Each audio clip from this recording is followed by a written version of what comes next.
Tonight on Wolf Blitzer Reports, military options. As America counts the dead, it's preparing to respond.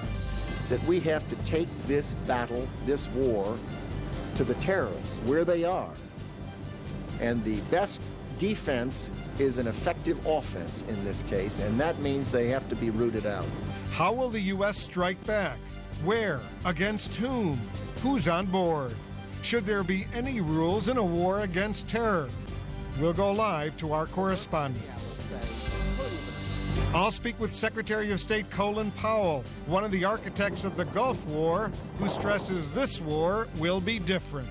You should see this as a long-term campaign and do apply decisive force to it.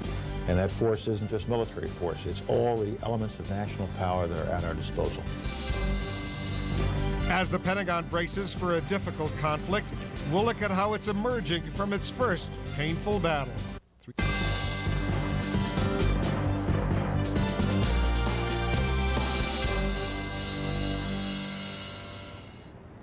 Good evening, I'm Wolf Blitzer reporting tonight from Washington. For the next half hour, we'll be discussing America's military options as it prepares to respond to terror. But first, a look at some of today's developments.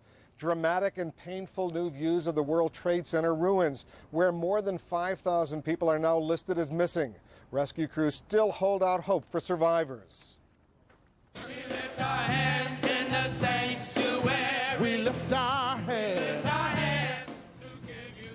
Throughout the country, people have gathered for prayer and remembrance, even as President Bush talks of moving forward. We have got a job to do. Just like the farmers and ranchers and business owners and factory workers have a job to do, my administration has a job to do. And we're going to do it. We will rid the world of the evildoers.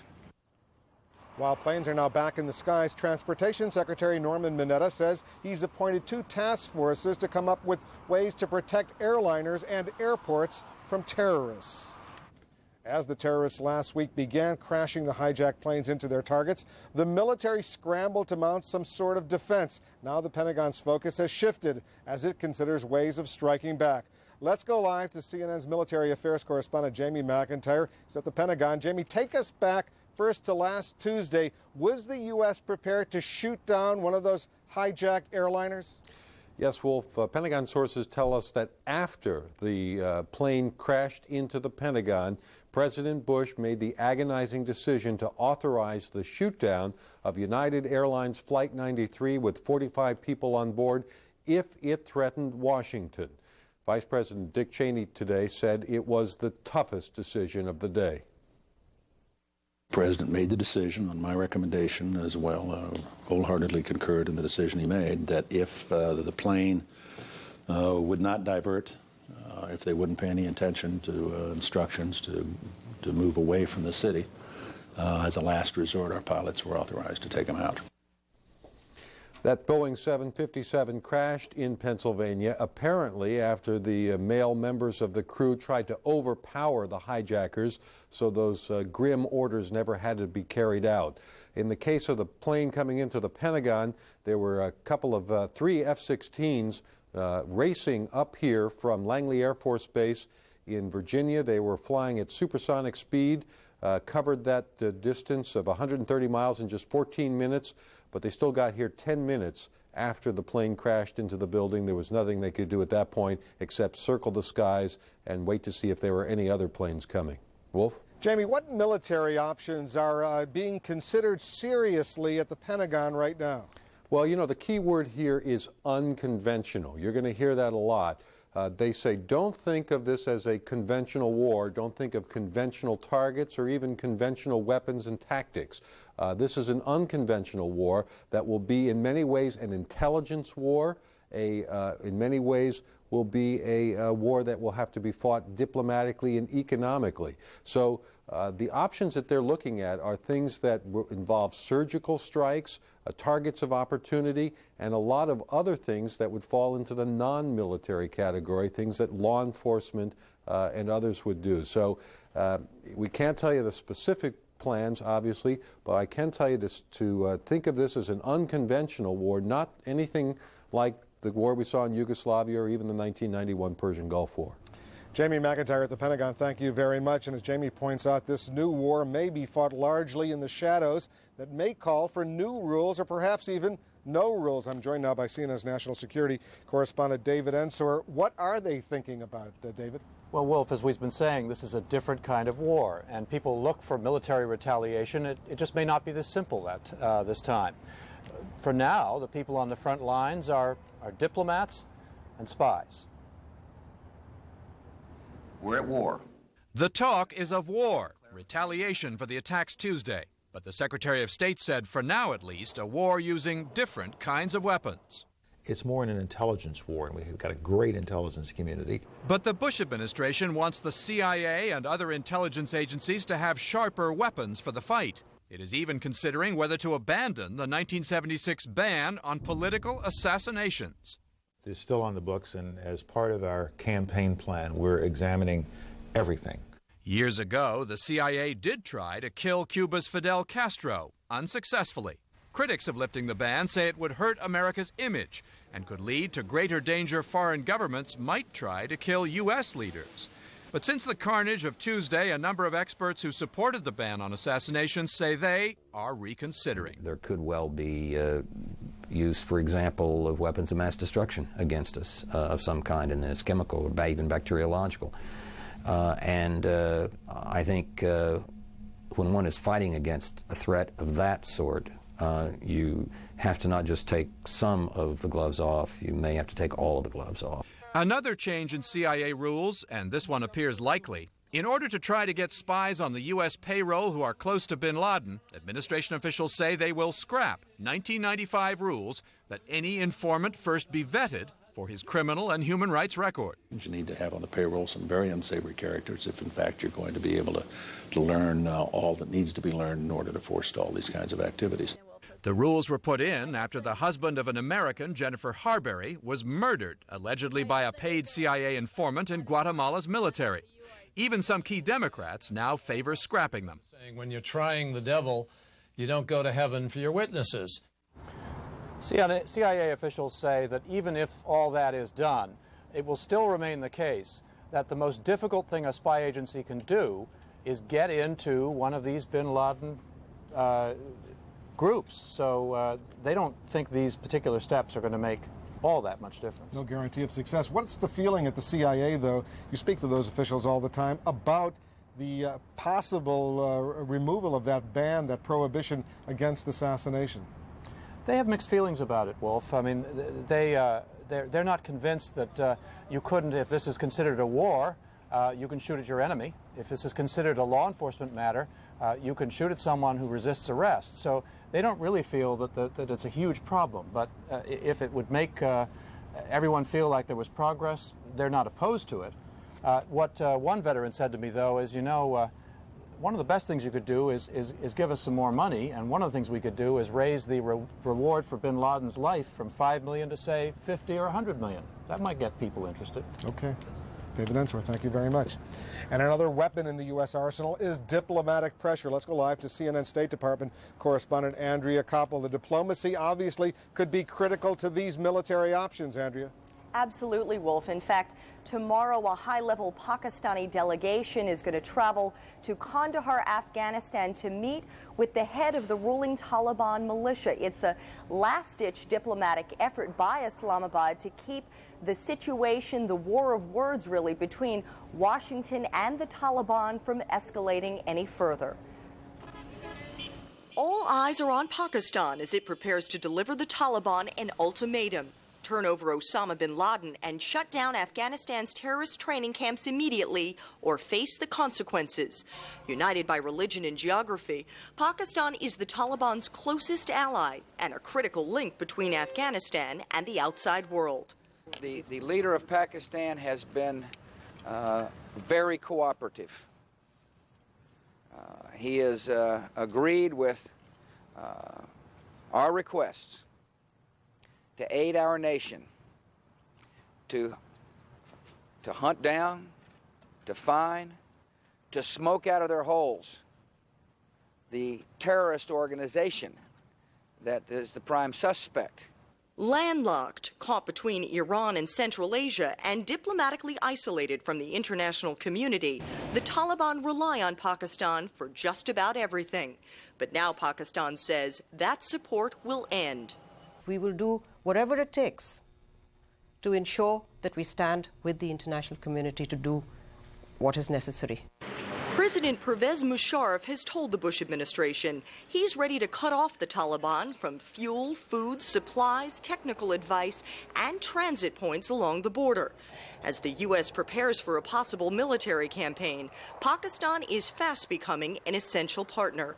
U.S. warplanes would need to fly through Pakistan's airspace, possibly from Pakistani air bases, to reach Afghanistan. If U.S. ground troops are needed, Pakistan would be a good staging ground from which to launch attacks.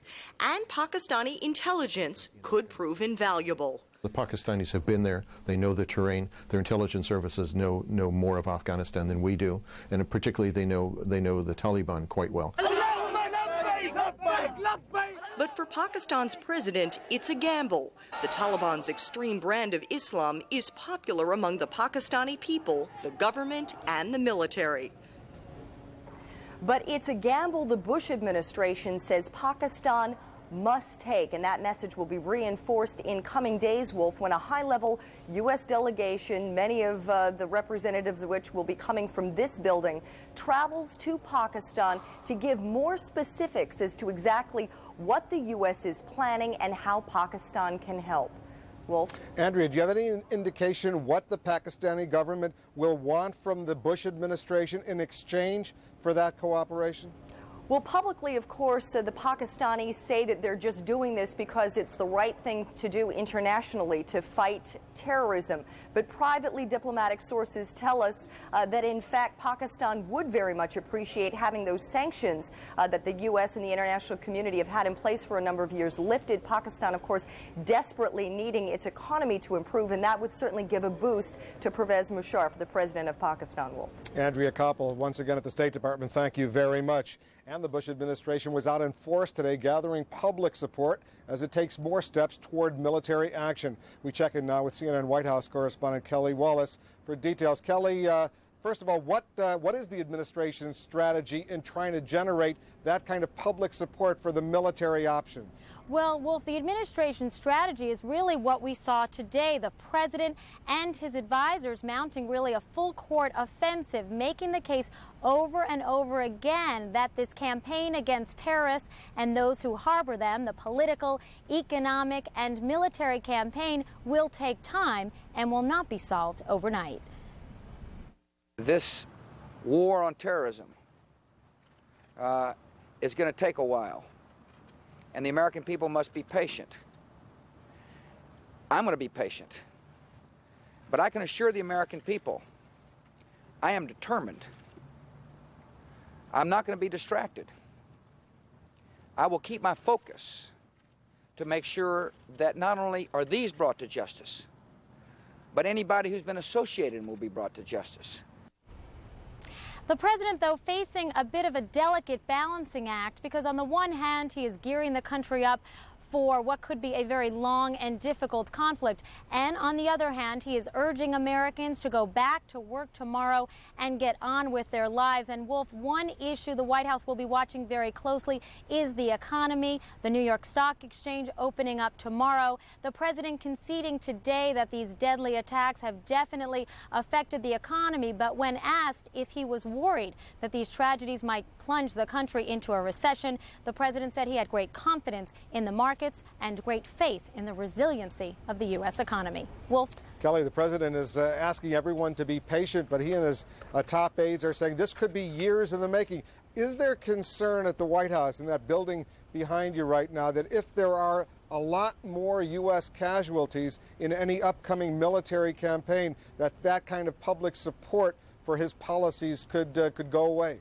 Well, Wolf, you know, the president was asked today if he's preparing the American people for the possibility of U.S. casualties. He said that the American people should know that this administration is determined to do what it takes to win this war. And if you look at the polls, the magnitude of this tragedy really seems to have the public united, even if some U.S. troops lose their lives. Take a look at this CNN USA Today Gallup poll. 80% saying they support using military action if ground troops are used, and 65%, almost two-thirds, said they support military action even if it means about 1,000 deaths of Americans. So, Wolf, as you see, the public quite united, even if more Americans lose their lives. The public very obviously concerned about this tragedy, and many people, of course, wanting something to be done very soon. Wolf, back to you. Kelly Wallace working hard at the White House. Thank you very much. Meanwhile, Secretary of State Colin Powell spent much of this weekend at Camp David discussing the U.S. response with President Bush and the national security team. Earlier today, I asked Secretary Powell what lies ahead for the Bush administration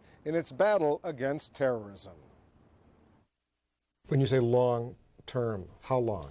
We're probably going to be in the counterterrorism business at a very high level of intensity for as long as anyone can imagine, as long as there are people out there who are willing to do the kinds of things those terrorists did this week.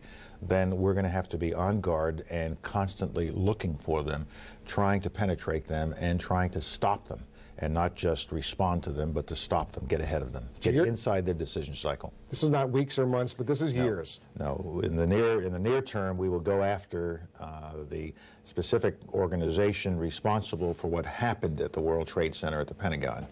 And we'll get the evidence, and we'll get the goods on them, and we'll go after them. And we've already started that. You've seen the diplomatic effort that we've made over the last 4 or 5 days, which has produced results already.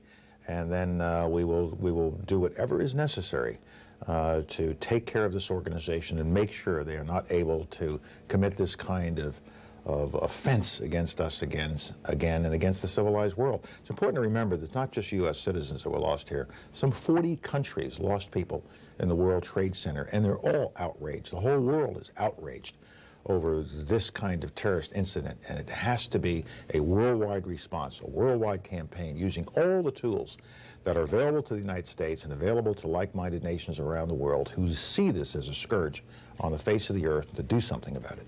As you know, Osama bin Laden and al-Qaeda, his organization, have operated within Afghanistan, supported, if you will, by the Taliban regime over there.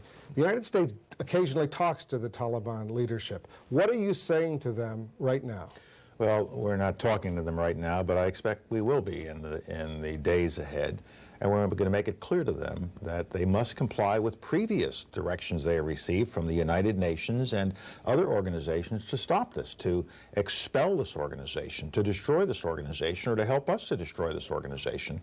And they will be held accountable for the support they have given to this organization if that's who we finally determined is responsible and we're going after them. They will have to make their choice, whether they want to be in the receiving end of the full wrath of the United States and others, or whether they want to get rid of this curse that they have within their country. Do you have any expectation that they will change their policy and cooperate now with the U.S. and the West and arrest, if you will, Osama bin Laden? I'm not carrying an expectation. The only thing I'm looking for is results. They either do or they don't. It's binary, yes or no. You either respond to this crisis, this tragedy, this horrible thing that was perpetrated by perhaps al-Qaeda and Osama bin Laden, and all the indications point in that direction. You either respond and rip them up, help us rip them up, get rid of them, or you will suffer consequences. Now, specifically, what does that mean to the Taliban who may be watching right now? What kind of consequences will they suffer? They will suffer consequences. We have a variety of means at our disposal, which are political, diplomatic, international, military, intelligence, lots of things that are available to us. All the elements of national power will be brought to bear on this problem.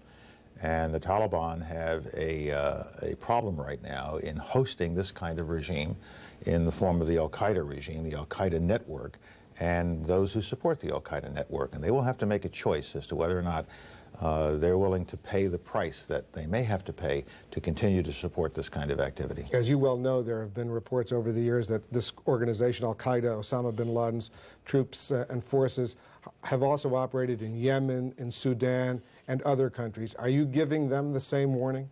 Yes, we are talking to all of our friends and partners in this coalition. And what we're saying to them, not necessarily warning, but saying to them, look, this is the time to end this. Whatever host support you have been providing to this network, stop it.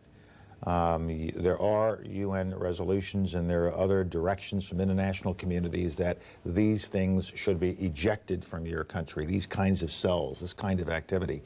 And we're just going to remind them of their responsibilities and let them know it'll be a means by which we measure our relationship with them in the future.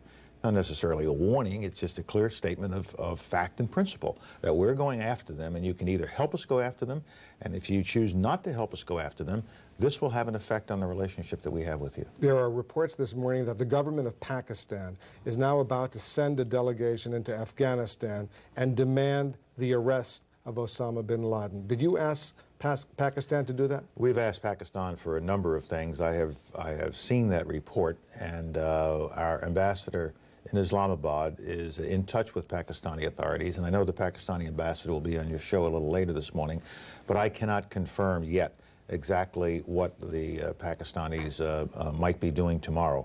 I know that there is movement in such a direction, and I know that the Pakistanis have made some contacts in the UN on such a move, but we will wait to see. But I am not in a position right now to confirm it. Have you been in direct touch? I know the president has spoken to President Musharraf, Pervez Musharraf, the leader of Pakistan. What specifically has the United States asked Pakistan to do? Well, as you know, the president did speak to him yesterday. I spoke to President Musharraf several days earlier, and Deputy Secretary Armitage spoke to some associates of the president who were in town, and we gave them a list of things that we thought they should be responsive to, and we would be giving them greater specificity with respect to what we wanted off that list in due course. But since that is a matter of, as you can imagine, sensitive diplomatic discussions between the two sides, I think it's best that we follow up on that list. They have come forward with a very supportive statement. They have said yes. And President Musharraf said that to President Bush again last night. And so what we now have to do is send a team to Islamabad as soon as we have a better idea of what we will need and what kind of support might be required, and talk directly to our Pakistani friends. When will that team leave, and who will head the delegation? Not yet been decided, but I'm sure it'll not be in the distant future. I would expect in the very near future, next several days. And we'll put the team together and determine who the head will be. And when they go over, they will be also working with our Ambassador Wendy Chamberlain, who's been doing such a great job over the last 4 days. Is one of the statements issued by the government of Pakistan is that they will cooperate as long as you don't get the Israelis and the Indians, the government of Israel, the government of India, involved in this, because presumably they would be embarrassed. What is your reaction to that? Well, we'll see what their position is. We'll talk to them. And right now, you know, we're not planning we do not have a multinational force going anywhere yet. And so we understand the sensitivities that would be involved in anything that might involve India or Israel, and we'll take those sensitivities into account. But at the end of the day, we'll do what we think is appropriate and necessary. Secretary of State Colin Powell earlier today. Meanwhile, President Bush is pledging to do what it takes to, quote, rock terrorism out of the world. But hunting down terrorists and smoking them out of their holes is much easier said than done. Joining me now, CNN terrorism analyst Peter Bergen, an authority on Osama bin Laden. You're one of the few Western journalists who's actually interviewed Osama bin Laden, spent some time with him. How difficult would a military operation into Afghanistan to find Osama bin Laden? How difficult of an operation would that be? I think it would be very difficult for the following reasons, Wolf. Afghanistan is a country which the Taliban have actually been fighting on and off for between 7 and 5 years, depending on how you look at it, against various different forces, and they've taken most of the country.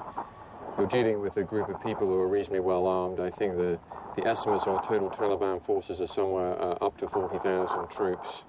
You could imagine a situation where they might gain more recruits if they felt they need a recruitment drive. And so the people within the Taliban they're well armed and they're pretty motivated. And the question is, will they perhaps see reason and just hand Osama bin Laden over and save a lot of bloodshed?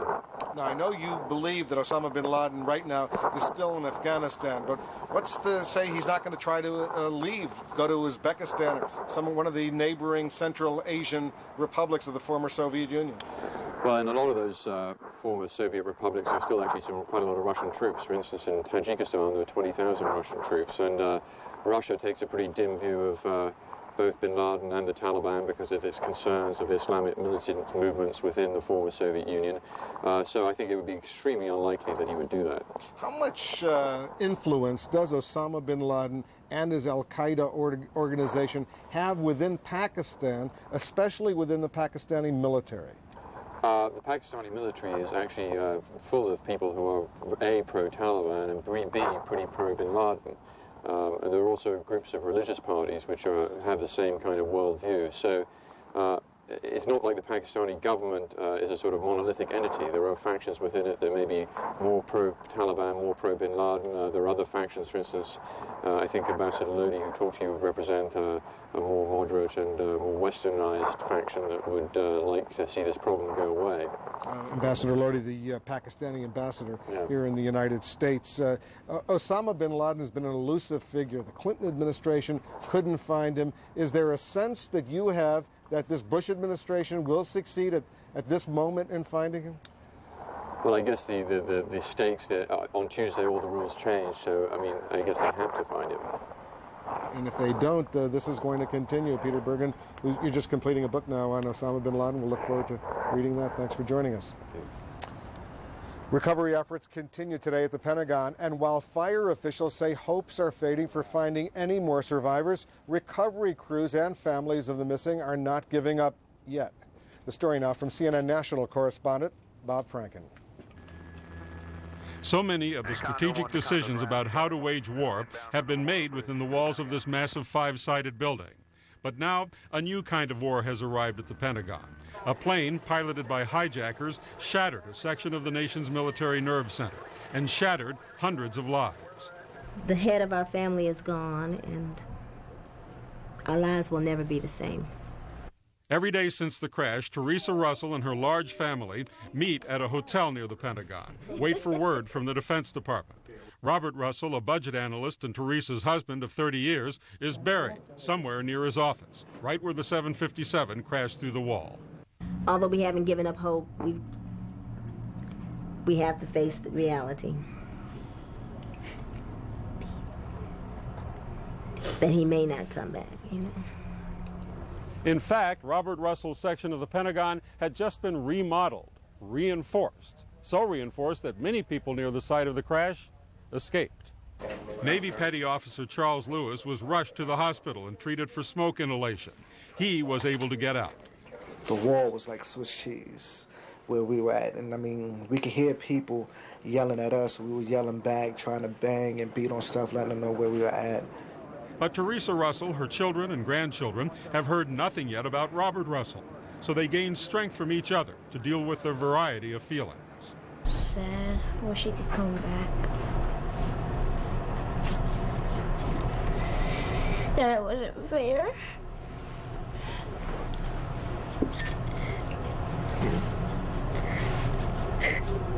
Somebody's noise.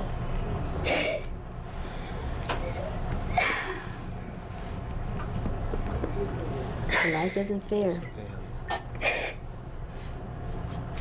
But we're strong. We'll be here for you.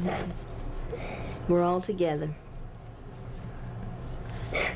And Granddaddy wouldn't want us to be sad, would he? Would he? No. No. The Pentagon believes the death toll will reach 188. But until they know for sure that Robert Russell is one of them, members of his family will return to the hotel every day. Bob Franken, CNN, the Pentagon. Every day. And please stay with CNN throughout the night. Up next, Greta Van Susteren. She's standing by at the Pentagon to tell us what she has. Greta. Wolf, behind me, the Pentagon, where American Airlines went right into the building just right behind me and cruelly claiming 188 lives. The investigation in the ruins continues. And in New York, authorities say almost 5,100 people are unaccounted for. You're looking at a live picture as thousands of rescue workers continue to team up on around-the-clock shifts. still holding hope that they can find someone inside alive. And then there is this. CNN was the first to shoot these surreal pictures from above what's become known as Ground Zero. You can see the devastation and the crater that remains and the smoke that continues to billow. The FBI is calling this the largest crime scene ever on domestic soil. And today, Attorney General John Ashcroft took this a step further. Okay, Greta, we'll be watching, of course, and thank you very much. Tomorrow night, of course, more on